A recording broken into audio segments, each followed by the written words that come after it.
মাসের মুদি বাজার বা যা যা লাগবে প্রয়োজনীয় নিত্য প্রয়োজনীয় জিনিসগুলো কিনে নিয়ে আসলাম। এই ভিডিওটা হলো 1 তারিখের ভিডিও। তো আজকে ভয়েস দিতেছি। আসসালামু আলাইকুম, সবাই কেমন আছেন? আপনাদের সাথে আছি আমি, মা মেয়ে ঘরোয়া ব্লগ। দূরে এবং কাছে আমার প্রাণপ্রিয় ভাই ও বোনেরা, আপুরা, বন্ধুরা যে যেখানে আছেন, আশা করি সবাই ভালো আছেন, সুস্থ আছেন এবং নিরাপদে আছেন। আপনাদের ছোট বড় সবার দোয়ায় এবং ভালোবাসা আলহামদুলিল্লাহ আমি আমার ফ্যামিলির সবাইকে নিয়ে ভালো আছি। তাই আমার কলিজার ভাই ও বোনেরা, আপুরা, বন্ধুরা যে যেখানে আছেন, আশা করি সবাই মনোযোগ দিয়ে ভিডিওটা দেখে নেবেন। 1 তারিখের ভিডিও আজকে ভয়েস দিতেছি। ভিডিওটা আমার 1 তারিখে আমি একটু নিত্য প্রয়োজনীয় জিনিস মাসের বাজার করে নিয়ে আসলাম। আসলে এবার আমি 1 মাসের ফুললি বাজার করি নেই, কারণ কেন জানেন? আমি যেহেতু দেশে চলে যাব, তাই সেজন্য আর বেশি বাজার করি নেই, অল্প কিছু বাজার করেছি। আর যেমন মাছ মাংস এগুলো তো ফ্রিজে আসেই, তাই ওদের প্রয়োজন নাই। তো সেজন্য একটু চিংড়ি মাছ কিনে নিয়ে আসলাম। আর চিংড়ি মাছটা কিন্তু অনেকটা পছন্দ হয়েছে। চিংড়ি মাছ দিয়ে যে একটা ভাজি করলে বা একটা সবজি করলে কিন্তু খেতে অনেক মজা লাগে। বিশেষ করে যাদের অ্যালার্জি না আছে, চিংড়ি মাছেতে এই চিংড়ি মাছ আর ইলিশ মাছ তো অ্যালার্জির বান্ধবী। অ্যালার্জির বান্ধবী হলো চিংড়ি মাছ আর ইলিশ মাছ, গরুর মাংস। যাই হোক, তাই এই তো দেখেন মাছগুলো অনেকটা ফ্রেশ, একদম টাটকা, তাই সেজন্য নিয়ে আসলাম। তাই 1 তারিখের ভিডিওটা যেন আজকে কেন ভয়েস দিচ্ছি জানেন? এতদিন তো দিতে পারি নাই, আর অন্য ভিডিও দিচ্ছি। তাই ভাবলাম যে আজকে একটু ফ্রি আছি, তাই ভিডিওটা এডিট করে তারপরে একটু ভয়েস দিই। তাই দেখেন নিত্য প্রয়োজনীয় কমলা, কিন্তু এখন শীতে আমি কমলা খুব কম কিনবো। কমলা কিনলে আমার ঠান্ডা লাগে পায়। বল, কমলা কিনলে না, কমলা খাইলে। কমলা কিনে যদি খাই তাহলে কিন্তু ঠান্ডা লেগে যায়, তাই আর কি। আর এই যে দেখেন শুভেচ্ছা থেকে কি কিনে আসলাম। আপেল কিন্তু আবার শুভেচ্ছা থেকে আনিনি, আপেল আনছি কিন্তু ফলের দোকান থেকে।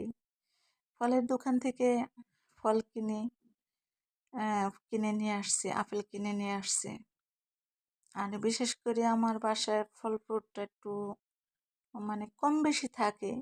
যেমন আমি আপেল কিনতে গেছি, আপেলই 5 কেজি কিনে নিয়ে আসছি, এরকম আনে না, যেটা অ্যাকচুয়ালি সত্যি কথা। দেখা যাচ্ছে আপেল কিনুম, মালটা কিনুম, আনার কিনুম, সব পদের অল্প অল্প করে কিনবো। যে এক পদের যে অনেকগুলা কিনবো আমি এরকম কিনি না, যেটা অ্যাকচুয়ালি সত্য কথা।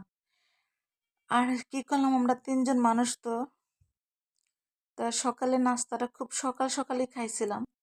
তারপরে ভাবলাম যে বাসায় যাবো, এগুলা গুছামো, তারপরে ফ্রেশ হমো, গোসল করবো, তারপরে নামাজ পড়বো, খামো, একটু লেট হয়ে যাবে না? তার মাঝখানে 3টা সিঙ্গারা নিয়ে আসলাম, 3জনে খাবো। সাথে কফি নিয়ে আসছি। কফি শেষ হয়ে গেছিল, তারপরে কফি নিয়ে আসলাম। কফিটা মনে হয় খাওয়া বন্ধ করে দিতে হবে, যে অবস্থা। দুধের দামও বেড়ে গেছে, কফির দামও বেড়ে গেছে। কি বলবো বলেন? যেটা খাইতে যাই সেটারই দাম বেড়ে যায়।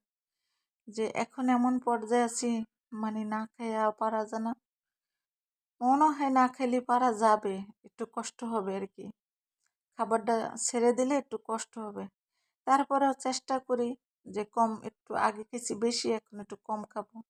খেলে যেহেতু এই যে নিত্য প্রয়োজনীয় জিনিসগুলোর দাম বেড়ে গেছে, তাই সেজন্য।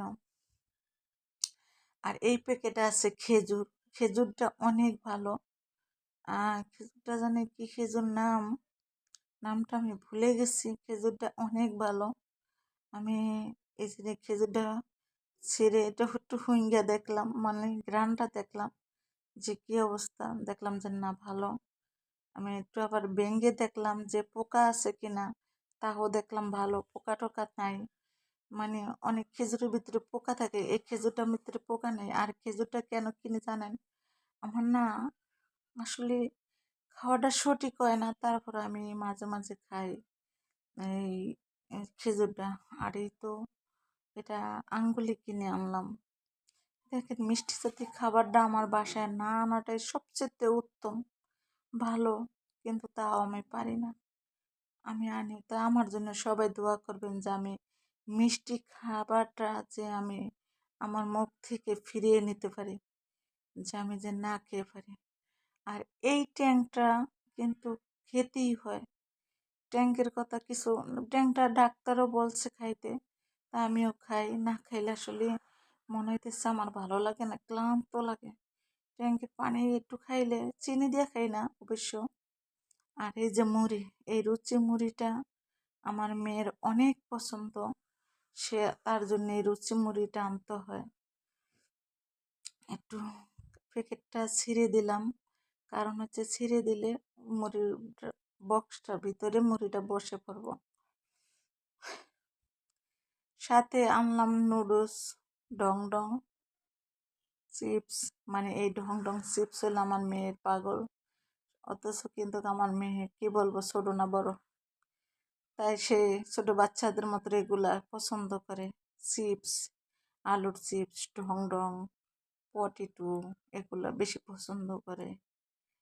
আর এই তো দেখলাম যে এই ডিব্বাটাতে কি কি আছে, মানে সব কিছু মোটামুটি আছে কম বেশি। এই যে দেখেন একটা কাস্টার্ড পাউডার, এটা ডেট গেছে গে, অথচ ভরা কিন্তু আমার বাসায় যে কাস্টার্ড পাউডারটা আছে আমি জানিও না। তারপর আজকে আমি একটা কাস্টার্ড পাউডার আনছি, অথচ এটা ডেট গেছে গা, ডেট ফেল, এটা ফেলে দিতে হবে। আর কাস্টার্ড পাউডার তো ডেট ফেল হলে এটা রাখা যায় না, মানে যে কোনো জিনিসই ডেট ফেল হলে তার খাওয়া যায় না। আর এই তো দেখেন সেমাই আছে। আর এই তেলের বোতলটা দেখেন, এটা কিন্তু আমার এক্সট্রা এক বোতল তেল আমার বাসায় থাকবেই কন্টিনিউ। কারণ হচ্ছে আমার বাসাটা 6 তলায়, যেহেতু আমার পুরুষ মানুষ নাই, হঠাৎ যদি আমার তেলটা শেষ হয়ে যায় তাহলে আমি কোথায় পাবো। মানে সব জিনিসই এরকম মজবুত করে রাখার চেষ্টা করি। আর এই তো লুডো, চা পাতা সব কিছু এখন এই বালতিটার ভিতরে রেখে দিলাম, বক্সটার ভিতরে মানে রেখে দিলাম, ভালো থাকবে। আমি এরকমই রাখি, ডিব্বায় ডিব্বায় ভরে, ডিব্বায় ভরে আলমারিতে রেখে দিলে ভালো থাকে। আর এটা একটা বক্স, আমার বাইকনার দোকান থেকে নিয়ে আসলাম, কনফেকশনারি দোকান থেকে নিয়ে আসলাম। এটার ভিতরে কি রাখবো আমার সাথে থেকেই দেখবেন। তাই আশা করি আমার এই ভিডিওটা যারা এই অবধি দেখছেন, যদি আপনাদের কাছে ভালো লাগে তাহলে লাইক কমেন্ট শেয়ার করতে ভুলে যাবেন না। আমার কলিজার ভাই ও বোনেরা, আপুরা, বন্ধুরা, কেউ ভুলে যাবেন না। আর এই তো মরিচের গুঁড়া, মুদি বাজার কি কি আনছি দেখেন। মরিচের গুঁড়া আনছি, একটা গুড় আনছি, গুড় আছে অবশ্য আমার কত বছরকার গুড় আছে। তারপরে একটা গুড় আনলাম, যে ভাবলাম যে গুড়টা এনে দেখি কিরকম। তারপর দেখলাম যে গুড়টা খেয়েছি, কিন্তু মাশাল্লাহ গুড়টা অনেক ভালো। তেঁতুল আনলাম। আর এই যে দেখেন এটা হলো চাল, চালটা আনলাম স্যাম্পল, কারণ হচ্ছে এর আগের বস্তা চাল আনছিলাম, চালটা মানে ভালো হয় না। তারপরে বললো যে দোকানদার ভাই বলল যে এই চালটার স্যাম্পলটা নিয়ে যান, যদি ভালো হয় তাহলে ফোন দিয়ে জানাবেন। তারপরে মাশাল্লাহ চালটা রান্নার পরে দেখলাম যে না, চালটা অনেকটা ভালো, ভাতটা সেই সকালে রান্না রাত পর্যন্ত, এমনি তো শীতের ভাত ভালো থাকবে, তারপরে অনেক ভালো। তারপরে এইটি আনছি চাল, চালের বস্তাটা দেখানো হলো না। এই তো মুদি বাজার আনলাম টুকটাক, লবণ, ডাল, চিনি, তারপরে আমার সাথে আবার কিছু শুটকি মাছ আনছিলাম। এটা কি বলে, বাঁশপতি শুটকি। তারপরে আম, এটা হলো মনে হইতেছে কি লং, লং আনছিলাম। লংটা তো কন্টিনিউ আনতে হয় আমার মেয়ের জন্য, ও আবার দাঁতের গোড়ায় সব সময় লং দিয়ে রাখে, কারণ ওই দাঁতগুলো ফিলিং করেছিলাম, তারপরও কেন জানি ব্যথা ব্যথায় শুধু চিকা দেয়। আর এটা হলো শুটকি, পুঁটি শুটকি। তাই এই তো শুটকি মাছ আনলাম। আবার আনলাম কিছু চিংড়ি মাছ শুটকি। শুটকিগুলো অনেক ফ্রেশ ফ্রেশ লাগে মনে হইতেছে। আর এই দিনে কিন্তু কাঁচামরিচ দিয়ে শুটকি মাছ ভর্তা বানাইলে সেই মজা। আর এই তো দেখেন শুটকি, চিংড়ি শুটকিগুলো আসলে অনেক ভালো, ফ্রেশ, একদম ফ্রেশ, একটা কণা ভালো কিচ্ছু নাই। আমি খেয়েছি ভর্তা করে। যাই হোক, বাসমতি শুটকি আর পুঁটি শুটকিটিও অনেক ভালো। আর কিছু ডাল আছে, তারপরও কিছু ডাল নিয়ে আসলাম। আমার পাশে আবার কিন্তু ইন্ডিয়ান এই মোটা ডালটা বেশি খাওয়া যায়, কেন জানেন? আমার ডাল আবার রান্না করে খাওয়া খুব কম যায়। খিচুড়ি দিয়ে খাওয়া যায়, তারপরে ডালের ভর্তা, ডালের বড়া। আর কিন্তু ডাল কি করতে হয় জানেন? একদম মানে চচ্চড়ি করতে হয়। আর এখন ধনিয়া পাতা কাঁচামরিচ দিয়া কিন্তু ডালটা আমার বেশিরভাগ চচ্চড়ি করা হবে সব সময়। মানে একবেলা করে একবেলায় খেয়ে ফেলবো, যে একবেলা করে 3-4 বেলা খাবো এরকম খাওয়া হয় না ডালটা। আর পাতলা খুব কম খাওয়া হয়। আর সাথে দেখেন চিনি নিয়ে আসছি, কিছু কিছু চিনি আছে, তারপরে কিছু চিনি নিয়ে আসছি। কারণ হচ্ছে আসলে বাজারে গেলে যেহেতু একদিন যদি বারবার তো আর সব কিছু মনেও থাকে না, একটা মনেরও ব্যাপার স্যাপার আছে, তাই না? তারপরে কি করি, যেমন বাজারে গেলে যা মনে ওঠে তাই থাকলেও ওইটাও নিয়ে আসি। যদি আবার পরবর্তী লাগে, তা লাগলে আবার কে নিয়ে আসবো বলেন তো? আমার তো আর বাসায় ছেলে মানুষ নাই কেউ। আর আমার বাসায় তো আমার মেয়ের বাবা তো বাংলাদেশে নাই, বলতে বাসায় থাকে না, বাংলাদেশই থাকে না, বাসায় তো দূরের কথা। তারপরে আমার বাসায় তো ছেলে, আমার একটু ছেলে নাই, মানে দেবর বাসুর ননদ, দেবর বাসুর এরকম কেউ নেই, আমারও ছেলে নাই। তো সেক্ষেত্রে দেখছে আমরা মা মেয়ে দুজন তো, তা চেষ্টা করি বাইরে যদি যাই বাড়তি একটা কিছু আনতে। আর এই যে দেখেন একটু কিছু তেঁতুল আনলাম। তেঁতুলটা আসলে বেশি ভালো না, দেখি এখন তো সিজন আসতেছে তেঁতুলের, তাই সিজনের সময় ভালো তেঁতুল রেখে দিব, তাহলে সবসাথে ভালো হবে।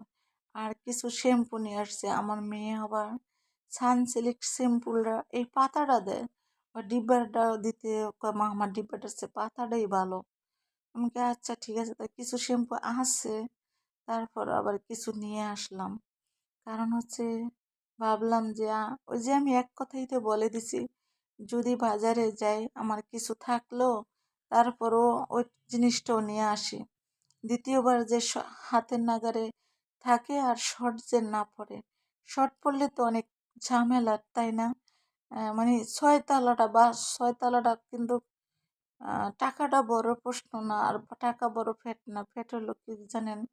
যে যাওয়ার তো একটা লোক লাগে, আবার আনারও তো একটা লোক লাগে, তাই না? তো সেই জন্য এরকম করি যে সব জিনিস এক থাকতে এক নিয়ে আসি, কষ্ট হইলেও নিয়ে আসি। আর এই যে শুটকিগুলা দেখেন, আমি কিন্তু কার এরকম খোলা রাখবো না, এই যে বক্সের ভিতরে রেখে, এই 50 টাকা শুটকি, বাসমতি শুটকি 50 টাকা, আর চেবা শুটকি জানেন কত? 50 টাকা। সব মিলাইয়া 100 টাকার শুটকি মাছ। আর চিংড়ি শুটকি আনলাম 50 টাকা।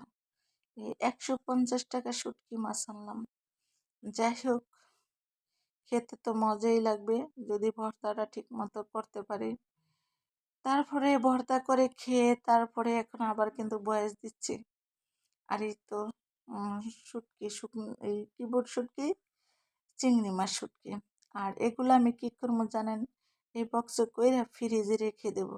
ফ্রিজে রেখে দিলে শুটকিটা অনেক ভালো থাকে, অনেক ভালো থাকে। আর এই তো আমার মেয়ের জন্য গোলমরিচ আর লংটা এই তো রেখে দিলাম, ভালো করে রেখে দিলাম যত্ন সহকারে, সে তার রাত্রে রাত্রে লাগবে। আর বাকি আছে এখন দুধ। এই তো দুধের কথা কি বলবো, দুধ তো কন্টিনিউ আনতেই হয়, কেন?